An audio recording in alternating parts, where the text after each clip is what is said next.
Assalamualaikum warahmatullahi wabarakatuh. Perkenalkan, nama saya Muhammad Imam Indra Kumirat dari Prodi D4 Teknik Pengendalian Pencemaran Lingkungan Politeknik Negeri Cilacap TPPL 2A dengan NIM 2001 07002. Di sini saya akan membacakan skenario dari suatu kecelakaan yang mana nantinya akan dimasukkan ke dalam sebuah software Aloha untuk menentukan zona-zona mana yang berbahaya. Jadi skenario-nya adalah TBBBM Pertamina Maos menyimpan dan menyalurkan BBM dari kilang Cilacap menuju ke kota lain. BBM yang disimpan di Kabupaten Cilacap ini merupakan bahan bakar jadi seperti Pertalite, Pertamax, dan solar. Di mana dalam kilang TBBM Maos saat ini banyak menyimpan Pertamax yang memiliki kandungan N-heptana. Kilang untuk menyimpan Pertamax ini berbentuk vertikal dengan tinggi 10 meter dan diameter 15 meter. Pada hari Selasa 19 Juni 2020, terjadi kecelakaan pada pukul 13.30 di mana kilang berisi Pertamax terjadi kebocoran. Akibat cuaca yang panas dan adanya konsleting pada sensor, tanpa diduga timbul kebakaran akibat terjadinya suatu percikan api. Menurut data BMKG, cuaca pada hari itu bersuhu sebesar 31 derajat Celcius dan angin bertiup dari arah barat dengan kecepatan 24 km per jam atau 6,6 meter per sekon. Di mana pada hari itu cuaca sangat cerah dan sedikit berawan. Dari kejadian tersebut, wilayah atau daerah mana saja yang masuk ke dalam zona bahaya karena TBBM Maos ini berdekatan dengan stasiun, rumah penduduk, bulog, pasar, dan sekolah. Baik, jadi di sini kita akan memasukkan data-data dari skenario ini ke dalam software Aloha. Yang pertama, kita tentukan lokasi dengan cara mengklik Set Data, kemudian lokasi.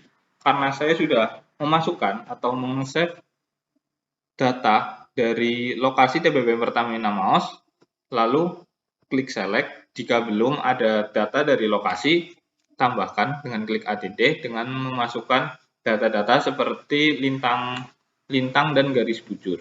Jika sudah, kita klik select. Kemudian, setelah klik select, kita masukkan ke set data lagi untuk menentukan tipe bangunan.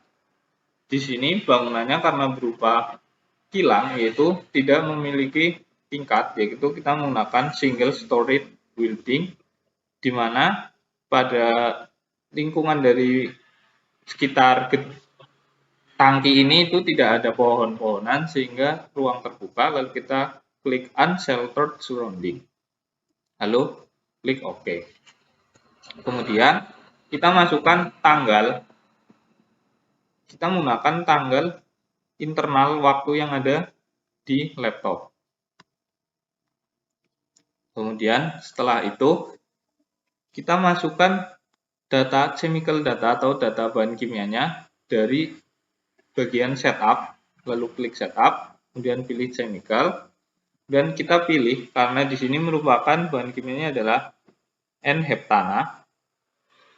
Di sini merupakan bahan kimianya yaitu ada N-heptana. Kita cari N-heptana pada bagian chemical.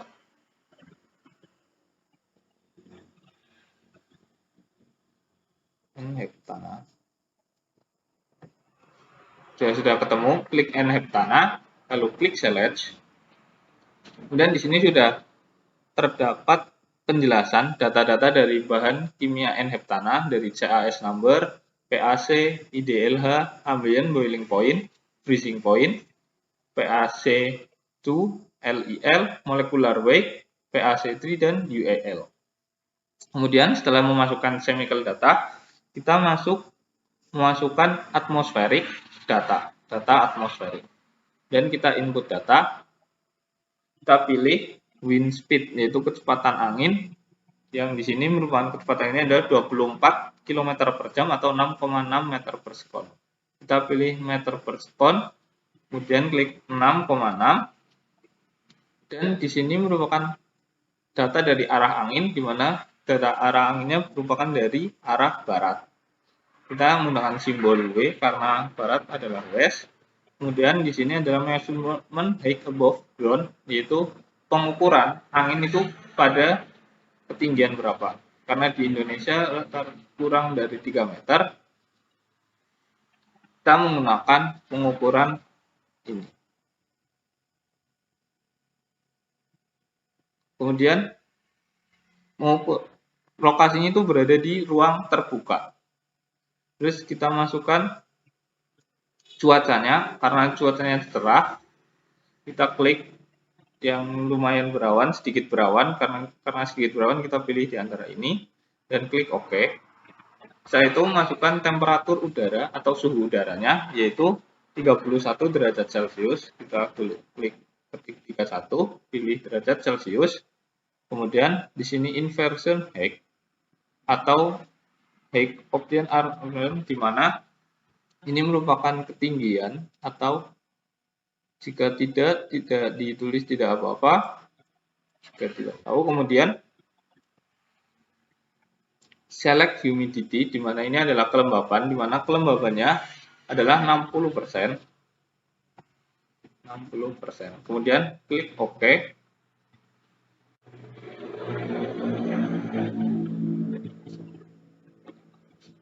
Ini harusnya diklik no inversion dahulu, kemudian klik OK. Setelah itu menuliskan data atmosferik, kemudian kita memasukkan source strength atau sumbernya kita berasal dari tank. Penyimpanannya menggunakan vertical cylinder, di mana dengan diameter 15 meter, kita pilih meter, dengan lebar dengan ketinggian 10 meter. Saya menggunakan liter.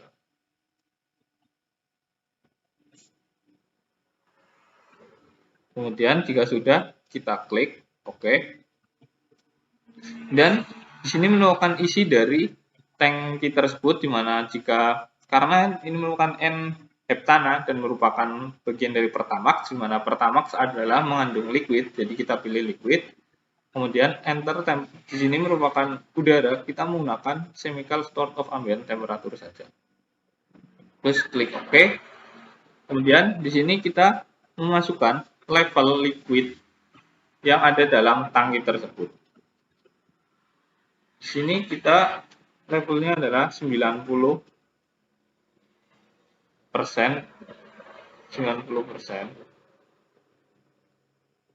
Kemudian klik OK. Dan dari skenario-nya ini kita tulis di mana ini mengandung bahan yang mudah terbakar, di mana ini tipe tanknya, kegagalan tanknya adalah leaking tank, chemical is burning and from a full fire. Kemudian klik OK. Dan opening diameter. Ini merupakan pilihan dari kebocorannya, atau berasal dari goresan atau dari lubang. Kita dari lubang dengan diameter lubangnya itu sekitar 10 cm. Terus klik selanjutnya, klik OK. Kemudian di mana letak kebocorannya adalah pada persen ke 80%.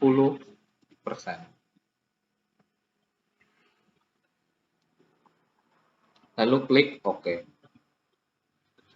Kemudian untuk input maksimum particle diameter kita pilih saja unknown. Lalu klik. Di sini kita sudah memiliki data source strength-nya yang lengkap. Kemudian setelah memasukkan setup dan contain, kita sudah memasukkan massa. Kemudian kita masuk ke efeknya, kita pilih ke setup, calculating option, aloha, OK. Lalu kita pilih display, terus mencari treat zone. Kita klik treat zone. Ya, kita menggunakan 10, 5, dan 20, lalu kita klik OK, dan muncul bagian dari radiasinya. Kemudian kita pilih display. Sudah display, kemudian kita pilih sharing, kemudian langsung ke Matplot dan go to map.